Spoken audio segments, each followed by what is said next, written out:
So, good afternoon everyone.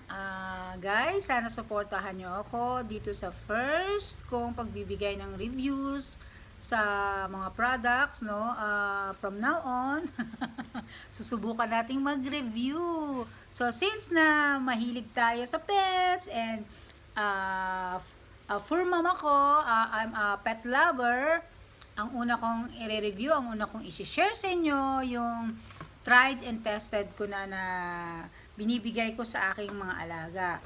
So, eto guys, actually, itong product na to, na nabigay sa akin, pinadala sa akin as a free sample, no, para i-try ko sa aking mga alaga. Then, trinay ko siya sa pusa ko. Medyo hindi kasi sila sanay sa amoy ng isda.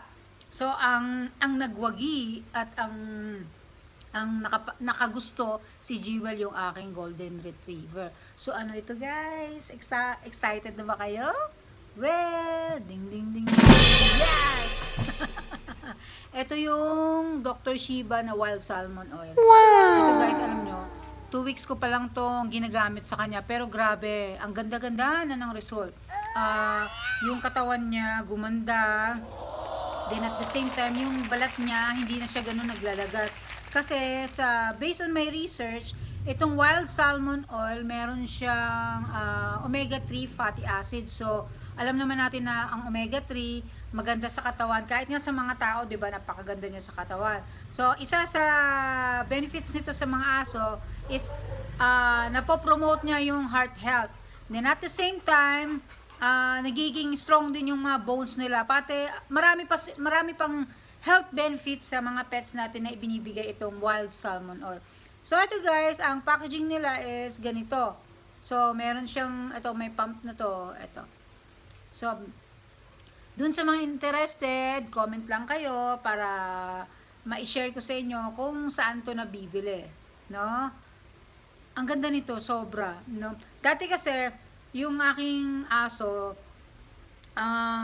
kung ano-ano pang trick ang binibigay namin dyan para kumain, no? Pinipilit, binabantayan. Ngayon, pag hindi mo siya binantayan, hindi niya uubusin yung pagkain. Pero ngayon, guys, believe it or not, kahit hindi mo siya bantayan, saglit lang yung food niya, ubos na. Siguro mawala pang 20 minutes or 15 minutes, ubos na yung pagkain niya. O, di ba? So, very, very effective and napaka worth it ng products na to. I-try nyo to sa inyong mga alagang aso at pusa. Pero sa akin, ang nakinabang nito, naging effective siya kay Jewel.